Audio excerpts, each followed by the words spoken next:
Here, buddy, we're going to do Ausable Wulff. This is a Fran Betters pattern. Kind of finishes up my major Fran Betters pattern. Fire orange, hot orange thread, as usual. I'm going to use woodchuck tail. You could use the guard hairs from a woodchuck patch, either or, he says.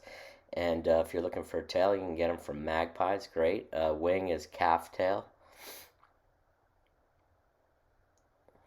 And I'm fortunate enough to have some original Fran Betters dyed Australian possum, but you're looking for that rusty red. He liked saddle hackle, so those are the saddles, and brown and grizzly. The wing is going to be the length of the hook, and you want the hackle to be just shy of that. So the easiest way is to measure it against the hook to be about body length versus entire hook length, which you'll use for the wing. He liked these Mustad streamer hooks, 9671, and I'm going to use size 14. They're no longer made. There's now the Heritage series from Mustad, and this R73 AP is supposed to be the equivalent. It's not bronzed like the other ones used to be. It's more of a black kind of nickel, but basically pretty much the same thing. Now, I know old school tires are going to be all pissed off about some of that stuff, but we got to remember here that Fran Betters and his cohorts of the time, these were, outdoorsmen.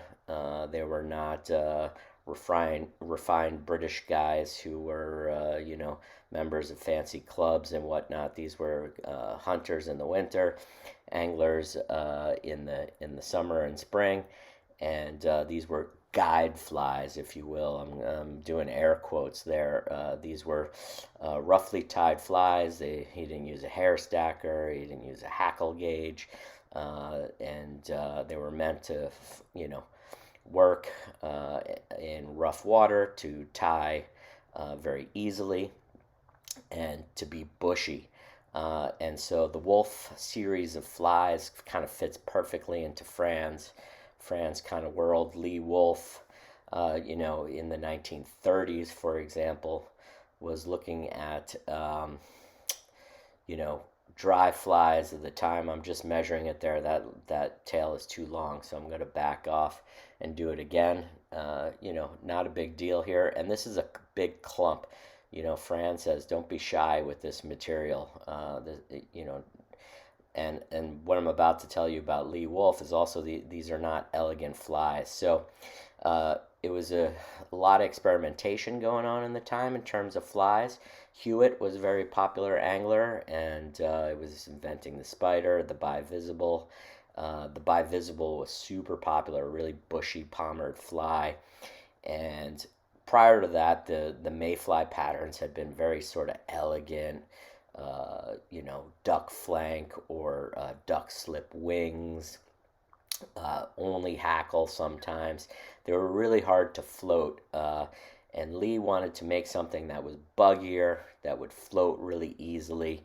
And he also fished the Ausable a lot in the Adirondaks, was a big fan of the Adirondaks, and they have these big gray drake hatch. So the Gray Wulff was the first, and he used bucktail to match that. So it was a big, buggy, bucktail hair wing, bucktail tail, heavily hackled fly to float very easily. And so Fran's Ausable Wulff follows perfectly in that mindset. And of course, he loved woodchuck, which every farmer wants to get rid of the groundhogs and woodchuck. So it's cheap, easy material, floats great, really strong. So you tie in that heavy tail like that and cut it to taper back. Grab a bunch of calf tail. Again, don't be shy and don't stack it. It doesn't matter. This is to give an impression of a wing and something for the angler to see. So you're going to tie it in at the 1/3 back point, so pretty far back.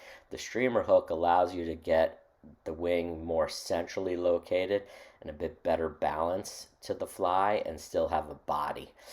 So you tie that in, and literally like 12 wraps, 6 back forward to really hold it on top, and then crank a bunch of wraps in front to bring it up.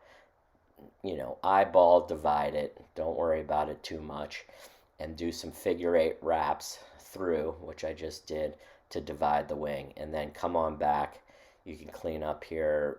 This Fran probably wouldn't bother with this. I'm just being neat, and can't help it, right? But there you go, and just go back to where you tied in the tail, and now we're going to use that possum fur that he's dyed this sort of rusty orange. You can use more of the under fur, if you want to make like a slender, delicate body. I just grab it all with the guard hairs in there, so you get this sort of black, rusty, spiky, awesome dubbing, and work it up. Again, the Wulff series of patterns, and what Fran was doing here was about making something really, really buggy. These are not slim, elegant flies, and something that floats really easy. Easy to dry, easy to add some floating to. So you want to bring that dubbing up to just shy of the wing. And now Fran loves saddle feathers. So you're going to tie in a grizzly and a brown.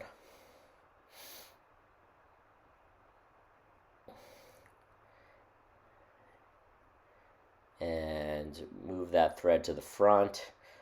Again, grabbing those stems as you go up, go all the way up to the eye, and you can see that there's a lot of space there. The goal here is to actually have most of the hackle in front of the wing. So you're going to do like 1, maybe 2 wraps, at 3 at most behind, and then how many wraps in front? As many as you can get in there, all the way up to the eye, to that waiting thread. A lot of wraps, as many as you can get. Don't be shy. Don't count. Just go all the way to the front. 2 wraps to tie it off. You can cut it out. And then we're going to do the exact same thing with the grizzly. 2 wraps maybe in back, and then again, as many as you can jam here in the front, weaving in between the brown. The idea is to get a lot of hackle up in front of the wing.